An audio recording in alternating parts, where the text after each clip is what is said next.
जोहार हज़ारीबाग में फैज़ अनवर आप देख रहे हैं जोहार हज़ारीबाग। हम लोग आए हैं अलायंट एकेडमी में जो हज़ारीबाग में ही आईआईटी की तैयारी करवाता है। और सबसे बड़ी बात है कि इस बार 46 स्टूडेंट हैं जिन्होंने आईआईटी जेई का जो मेंस एग्ज़ाम होता है उसमें 90 प्लस स्कोर लाया है। लेकिन मेरे साथ साक्षी हैं। साक्षी ने 99.9 परसेंटाइल ला के पूरे झारखंड में 5 नंबर पे आई है। बहुत बहुत बधाई पहले आपको साक्षी जी। Thank you. क्या करना है आगे जाके? अभी आगे जाके एडवांस के लिए प्रिपेयर करना और उसमें अच्छा रैंक लाना। आगे जाके आईआईटी की तैयारी ऐसा कुछ प्लान है दिमाग में? पहले एडमिशन लिया था कि हाँ, पहले से ही प्लान था कि आईआईटी में एडमिशन करवाना है। 10th कहाँ से हुआ आपका? डीएवी से। शुरू से इंटरेस्ट था, घर वाले यही चाहते थे कि आईआईटी करें कि अब प्रेशर डाला गया आपके ऊपर? हमको शुरू से ही मैथ्स में इंटरेस्ट था और प्रेशर वैसा कुछ था नहीं कि मैथ्स ही लेना है। क्यों इंटरेस्ट आया कि आपको इंजीनियरिंग ही करना है? हम लोग जानते हैं जनरली लड़कियां जो है वो नीट की तरफ जाती हैं, मेडिकल निकलती हैं। हमको बहुत पहले से ही मतलब जब से बच्चे थे तब से ही मैथ्स में इंटरेस्ट था और इसलिए इंजीनियरिंग चुने थे।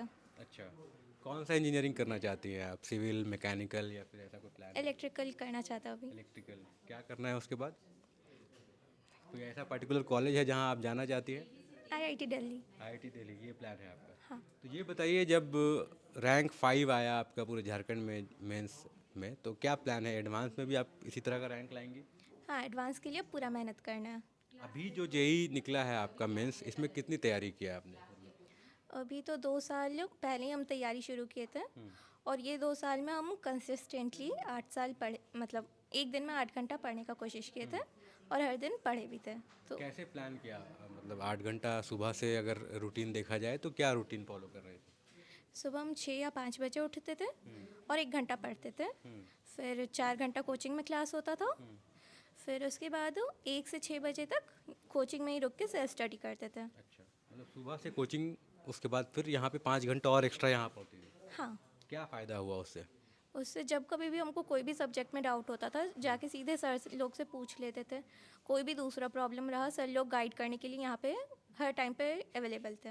पेरेंट्स क्या करते हैं आपके? फादर क्या करते हैं? मेरे पापा बिजनेस करते हैं और मम्मी हाउसवाइफ है। घर में पहले कोई आईआईटी गया है या फिर इस तरह? नहीं, घर में पहले आईआईटी कोई नहीं गए, एनआईटी गए हैं। एनआईटी गया है? हाँ। तो उनसे कुछ इंस्पिरेशन मिला आपको ऐसा हाँ। कि वहाँ जाना है साथ में? मेरे साथ एक और है, आपका क्या नाम है? रोशनी भी नाम है कितना मेरा। परसेंटाइल आया आपका? 95.2। 95 पॉइंट। क्या कम है, ज़्यादा है? मतलब नंबर के हिसाब से कम है मगर नेक्स्ट टाइम अच्छा होगा। नेक्स्ट टाइम अच्छा एडवांस होगा। का प्रिपरेशन कहाँ कमी रह गया, क्या लगा आपको? कमी ये रह गया कि थ्योरी ज़्यादा नहीं पढ़ के बस मतलब क्वेश्चन प्रैक्टिस भी ठीक था मगर थ्योरी भी याद होना चाहिए ज़्यादा। और मतलब एनसीईआरटी रीड करना बहुत ज़रूरी हो जाता है केमिस्ट्री में। और क्वेश्चन बनाएंगे तो फिर अच्छा हो जाएगा। तो एडवांस के लिए ज़्यादा मेहनत करना पड़ेगा। हाँ, एडवांस के लिए पहले सेशन 2 के लिए फिर उसके बाद एडवांस के लिए जाना पड़ेगा। ठीक है, आप मेहनत कीजिए। एडवांस में आपका इंटरव्यू लेने आएंगे, 99 हो सकता आएगा। मेरे साथ दो और लड़के हैं अलायंट एकेडमी के जिन्होंने 99 लाया। आप दोनों ने लाया है ना? क्या नाम है आपका? नीरज कुमार वर्मा। आपका? शेखर कुमार। शेखर, ये बताइए कितना टाइम दे रहे हैं आप लोग निकालने के लिए एग्ज़ाम? हम वही 12 घंटे दिन में लगा पढ़ते। 12 घंटा देते? सोते कब है? 10 बजे सो जाते थे हम। 10 बजे रात में सो जाते हैं? हाँ। कितना बजे उठते हैं? वही 6 साढ़े 6 बजे तक उठते थे। 6:30 बजे। और कोचिंग का क्या रहता है? क्योंकि हम लोग कोचिंग में आए, इसीलिए मैं जानना चाहता हूँ क्या कोचिंग का योगदान है? सेल्फ स्टडी बहुत ज़्यादा किया? नहीं, कोचिंग का तो पूरा योगदान है। सर लोग तो जब हम आते थे डाउट पूछने, सर हमेशा रेडी हैं डाउट बताने के लिए। हम तो मतलब 8 बजे तक, साढ़े 8 बजे तक सर से डाउट पूछते हैं। हम मतलब सर जब तक जाते हैं रूम तब तक वो डाउट पता के जाते थे हमेशा। तो ये जो आपका रूटीन रहा, ये कितना दिन तक रहा? कितना महीना या फिर ऐसा बोले? ये शुरू से है एग्ज़ाम तक। शुरू से मतलब 1 साल या 2 साल? 2 साल। 2 साल ऐसा रूटीन रहा, हाँ। तब जाके 99 आया। हाँ। कैसा लग रहा है? आपका क्या प्लान है आगे? अभी थोड़ा और बेटर करना है। अभी इतना मतलब अभी एडवांस में मेन फोकस है। एडवांस का तैयारी चल रहा है? हाँ। आपका क्या प्लान है आगे? अभी तो एडवांस का तैयारी करना है। वही। एडवांस का ही तैयारी करना है? हाँ। आईआईटी जाना है या फिर कहीं और ऐसा? नहीं, आईआईटी ही जाना है। आईआईटी में नहीं हुआ तो क्या करेंगे? फिर एनआईटी चल जाएंगे। एनआईटी चल जाएंगे? हाँ। कौन सा आईआईटी सबसे बेहतर लगता है आपको? क्या लगता है? नहीं, मेरा वैसा कुछ नहीं है, बट हमको सिर्फ ब्रांच चाहिए कंप्यूटर कोई साइंस। ड्रीम नहीं, कोई ऐसा पर्टिकुलर कॉलेज नहीं, मिले? बस कॉलेज चाहिए। आपका क्या है बैकग्राउंड? फादर क्या करते हैं? मेरे पापा एलआईसी एजेंट हैं। अच्छा, ये हज़ारीबाग में ही है? हाँ, हजारीबाग में है। आपके फादर क्या करते हैं? मेरे पापा भी LIC एजेंट है। घर में पहले कोई इंजीनियरिंग किया है या फिर वो प्रेशर सोसाइटी का था? नहीं भैया एनआईटी में है अभी, जो भी जॉब कर रहे हो। अच्छा। एनआईटी पास आउट है। नहीं, प्रेशर कोई नहीं तो है। यही वो मोटिवेट करते हैं कि इंजीनियरिंग बनो, है ना? नहीं, ये तो मेरा मन था, बाकी भैया सपोर्ट करे थे बहुत। 10th कहाँ से किया आपने? मैं जेएनवी गिरिडीह। गिरिडीह से। आपने 10th कहाँ से किया? नेशनल पब्लिक स्कूल टाटी झरिया। टाटी झरिया से। हाँ टाटी झरिया से आपने किया यहाँ? हाँ। तो वहाँ पे है माहौल इस तरह का इन्वायरमेंट की आगे जाके? इन्वायरमेंट है, मतलब हम लोग के जो सर थे वो वही बताए थे कि वहाँ पे जाओ तो हो जाएगा। क्योंकि वो एरिया पूरा जंगली एरिया है, हम लोग गए, हाथी आता आ जाता है घर में, ऐसा हाँ, एरिया तो मतलब वैसा वहाँ पे माहौल नहीं है, बट हम मतलब पापा मेरे थे तो वो बोलते थे कि पढ़ो, मतलब अच्छा से करो। तो यहाँ पे आप लॉज लेके रह रहे हैं कि रोज आना जाना करते हैं? नहीं, लॉज लेके रूम लॉज में। लेके रह रहे हैं। हाँ तो ये हज़ारीबाग से टाटी झरिया लगभग 25 किलोमीटर दूर है। वहाँ के लोग यहाँ पे लॉज लेके रहते हैं। तो कोचिंग जो है अलायंट एकेडमी एक स्टूडेंट्स के लिए काफ़ी फ़ायदेमंद बन रहा है। आपका कितना स्कोर आया? सर मेरा 96.8 परसेंटाइल आया है इस बार, और मैं कोशिश करूँगा कि इस सेशन 2 में और इसको इम्प्रूव करने का। मेंस का तैयारी करना है बढ़िया से? हाँ, पहले एडवांस का? एडवांस का करना है। फोकस तो मेन एडवांस पे है, लेकिन इम्प्रूव करूँगा सेशन 2 में। बिल्कुल। आपका क्या स्कोर आया? हाँ, सर मेरा 98.4 परसेंटाइल आया था। कम क्यों हो गया? 1% कम क्यों हो गया? कम मतलब हो सकता है शिफ्ट पे कुछ होगा, पर जितना एक्सपेक्ट किया था उतना तो नहीं आया। अब मैं कोशिश करूंगा कि अप्रैल अटेम्प्ट में अभी थोड़ा और इम्प्रूव करूं, 99 परसेंटाइल प्लस, और एडवांस का भी साथ साथ तैयारी होते रहेगा। और एडवांस ही मेरा मेन टारगेट तो एडवांस ही है, बट यदि बाई चांस किसी कारण से नहीं हो पाता है तो एनआईटी भी सिक्योर होना चाहिए। तो उसके लिए भी अच्छा परसेंटाइल आना पड़ेगा सेशन 2 में। आपका क्या नाम है? मेरा नाम शशि कुमार पंडित है। कितना मेरा 96.8 परसेंटाइल है। आपका सबसे कम है, क्यों है? क्या रीज़न है? रीज़न मेहनत में तो कोई कमी था, बाकी शिफ्ट में ज़्यादा गलती हो जाने से हो गया। एडवांस की कैसे तैयारी कर रहे हैं? क्या है प्लान?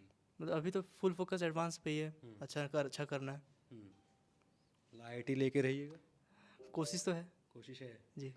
सिर्फ पढ़ाई करते हैं आप लोग की और कुछ एक्स्ट्रा करिकुलर भी करते हैं? हाँ, एक्स्ट्रा एक्टिविटीज़ तो है। क्या है? मोबाइल देखते हैं ऐसा टाइम? मोबाइल तो मतलब शाम को जब रात को जाते थे तो सोने से पहले थोड़ा। देखते हैं। हाँ, और बाकी हम लोग शाम को घूमने जाते थे। हाँ। हाँ, क्या घूमने क्या करते इधर ही जाते थे, गांधी मैदान इधर। हैं? गांधी मैदान में पूरा टाइम? आप क्या करते हैं? एक्स्ट्रा करिकुलर एक्टिविटीज में क्या करते हैं? बस थोड़ा टहल लेते हैं, पढ़ के थक जाते हैं तो थोड़ा टहल के माइंड फ्रेश हो जाता है, फिर पढ़ने बैठ जाते हैं। हाँ सेम, मतलब दोस्त लोग के साथ में ऐसे बाहर में घूमना थोड़ा, और बातें करना थोड़ा नॉन एकेडमिकली थोड़ा थोड़ा फ्रेशनेस हो जाता है, थोड़ा पढ़ाई में मन लगता है। और ये लड़कियों से पूछते हैं, आप लोग 99% तो ले आए, सिर्फ पढ़ाई ही किया कि एक्स्ट्रा करिकुलर एक्टिविटीज़ भी कुछ है? पहले हम कहानी लिखते थे, अच्छा। लेकिन फिर 11th के बाद वो सब भी छूट गया था मेरा। मतलब ज़्यादा टाइम ही tough था। मैनेज नहीं हो पा रहा था। मतलब बहुत ज़्यादा हेक्टिक है ये पढ़ाई, हाँ। है ना? लेकिन 2 साल ही हेक्टिक है, उसके बाद इजी हो जाता है, ऐसा हाँ। सब बोलते हैं, लेकिन होता नहीं है ऐसा। आपका क्या है कुछ? शाम में पापा या भाई के साथ बैडमिंटन खेल लिया करते क्या थे। बात है, स्पोर्ट्स है ना? मतलब थोड़ा Mind मोड़ा fresh कर हो देता है सकता थोड़ा। है। हाँ। बिल्कुल। तो पढ़ाई के साथ स्पोर्ट्स या फिर कोई भी एक्स्ट्रा करिकुलर एक्टिविटीज़ वो ज़रूरी है, माइंड फ्रेश रखने के लिए, स्टेबिलिटी रखने के लिए, तो ये भी ज़रूरी है। लेकिन ये अलायंट एकेडमी का एक अचीवमेंट है, हम लोग कह सकते हैं। यहाँ पे जो ओनर है अलायंट एकेडमी के, उनसे हम लोग बात करेंगे और जानेंगे कि आखिर कैसे कर रहे हैं ये, और इतना जो स्टूडेंट है इतना सक्सेसफुल कैसे हो रहा है यहाँ पे। तो बहुत बहुत स्वागत है जोहार हज़ारीबाग में। Thank you sir, thank you. कैसे, मतलब इतना लड़का लोग कैसे निकाल रहा है यहाँ पे? देखिए, है ना, इसमें तो ऐसा हम बोलेंगे तो ज़्यादा अतिशयोक्ति हो जाएगा कि ये हमारा प्रयास है ना। ये इट्स ए 2 वे कम्युनिकेशन है ना। बच्चे भी कोऑपरेट कर रहे हैं, हम लोग भी एफर्ट लगा रहे हैं। और सबसे इम्पोर्टेंट जो चीज़ है कि बच्चे को मैं ये समझाने में सफल हो रहा हूँ कि बाबू आपके पास अभी समय है, समझदारी डेवलप कर लें। कुछ दिन के बाद समझदारी आएगा, लेकिन समय ख़त्म हो जाएगा। इसीलिए समय रहते समझदारी डेवलप कर लेते हैं जो बच्चे, वो सक्सेसफुल हो जा रहे हैं, है ना। और हम लोग पूरा कोशिश कर रहे हैं अपनी तरफ से जितना हो सके, बच्चों को मैक्सिमम टाइम अपना दे रहे हैं, और बच्चे भी कोशिश कर रहे हैं, बहुत एफर्ट लगा रहे हैं। ये कब से शुरू हुआ ये अलायंट एकेडमी हज़ारीबाग में, और क्या प्लान से शुरू किया आप? हम लोग यहाँ पे 2017 में हज़ारीबाग में हम लोग चालू किए थे, है ना। अगर ऐसा थोड़ा बोले तो गलत लगेगा कि हम लोग हज़ारीबाग में एक कोचिंग खोलना नहीं। 2017 में पहली बार हज़ारीबाग आया था, इसके पहले मैं कभी हज़ारीबाग नहीं आया था ना।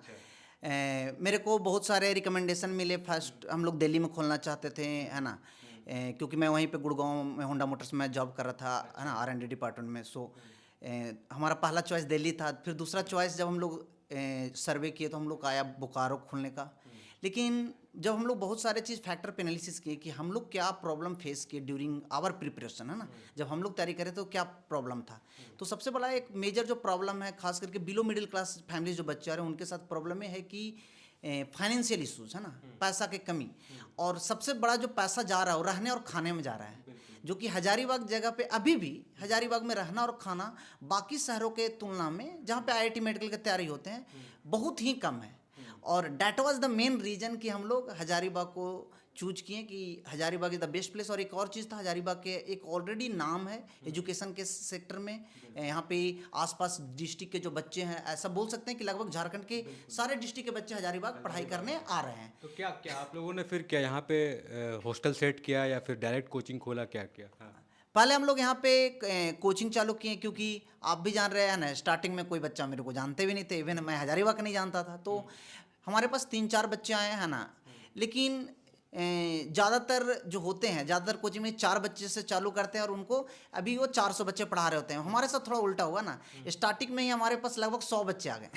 कैसा है मेरे को नहीं मालूम, है ना, मे बी 10 बच्चे आए और वो हमारे बात से हमारे पढ़ाने का तरीका से जो चीज़ हम बता रहे थे समझा रहे थे उनसे सहमत हो रहे थे और अपने दोस्त फ्रेंड को बता रहे थे और उनसे बहुत ज़्यादा संख्या बढ़ना। लेकिन जो बच्चे आ रहे थे उसमें ज़्यादातर बच्चे जेई और नीट को लेके बहुत सीरियस नहीं थे, बस है ना, वो हजारीबाग जैसे आता है ना घर से कि आ गए हजारीबाग, है ना, चलिए पढ़ते हैं, है ना, तो वो वाले बच्चे थे ज़्यादातर। लेकिन हम लोग जब उसको स्ट्रिक्ट किए कि नहीं आपको मैक्सिमम टाइम देना पड़ेगा ना, आपको सुबह आ रहे हैं तो आपको लेट तक रुकना पड़ेगा, कम से कम 2 बजे 3 बजे तक रुकना पड़ेगा, तो उसमें बच्चे को हम देखने लगे कि ज़्यादातर बच्चे अनकम्फर्टेबल होने लगे। क्योंकि देखिए ज़्यादातर बच्चे पढ़ाई के नाम से तो आते हैं लेकिन बहुत सारे बच्चे पढ़ाना नहीं चाहते हैं ना, ये ट्रूथ है, बहुत लोग इसको बोलना नहीं पसंद करेंगे, है ना, लेकिन तो कैसे टैकल किया इसको आप लोगों ने? सबसे पहले इसको टैकल करने के लिए आपको बच्चों के साथ है ना फ्रेंडली होना पड़ेगा। और एक हमारा जो एक्स्ट्रा बेनिफिट है कि हमारा हम सारे फैकल्टी का एज बहुत अभी कम है ना, तो इससे बेनिफिट हुआ कि बच्चे आसानी से हमसे कनेक्ट हो जाते हैं एज ए फ्रेंड, है ना। तो फैकल्टी से याद आया कि ये जो फैकल्टी है क्या बाहर से भी आप लोगों ने बुलाया है या फिर कौन लोग हैं? देखिए यहाँ पे सारे फैकल्टी रेगुलर है, मतलब परमानेंट आपको यहीं पे रहना पड़ेगा सुबह 8 बजे से रात के 8 बजे तक, है ना। So we have faculties from, मेरा खुद पढ़ा है NIT कैलिकट केरल से हुआ है इलेक्ट्रिकल इलेक्ट्रॉनिक्स इंजीनियरिंग में, जो हमारे मैथ फैकल्टी हैं वो he has done master from IIT Delhi, जो केमिस्ट्री यहाँ पे देखते हैं mister Santosh Kumar, he is from IIT Kharagpur. और IIT से मतलब फैकल्टीज यहाँ पे भी है फैकल्टीज फ्रॉम IIT, यहीं पे रह रहे हैं यहीं पे परमानेंट, permanent ऐसा रहना नहीं है, गेस्ट फैकल्टी हुआ? फैकल्टी नहीं। और एक और चीज़ इसमें हम ऐड कर दें, जो इंस्टीट्यूट को मेजर इंस्टीट्यूट का प्रॉब्लम है कि आपको एक फैकल्टी कुछ मंथ पढ़ाएंगे फिर दूसरे नए फैकल्टी आ जाएंगे सेम चीज़ पढ़ाने के लिए। यहाँ पे जो फैकल्टी आपको पढ़ाना चालू करेंगे वही फैकल्टी आपके पूरे सिलेबस को ख़त्म करेंगे। और साथ साथ में हमें भी बोल रहे आज तक 2017 से 2025 तक में अभी तक हमारे कोई भी फैकल्टी चेंज नहीं हुए हैं, मे बी 1-2 ऐड हो सकते हैं, सब्ट्रैक्ट हमारे पास नहीं होते हैं। देख सकते हैं एलायंट एकेडमी के हम लोग जो ओनर हैं उनसे बात कर रहे थे और यहाँ पे सबसे बड़ी बात है कि एक साथ 46 बच्चे जो है वो एडवांस के लिए जा रहे हैं और एक ही इंस्टीट्यूट से इतना क्वालिफाई करना एक बहुत बड़ी बात है। हज़ारीबाग में 8 सालों से एलायंट एकेडमी है और एक नाम बन के आया है।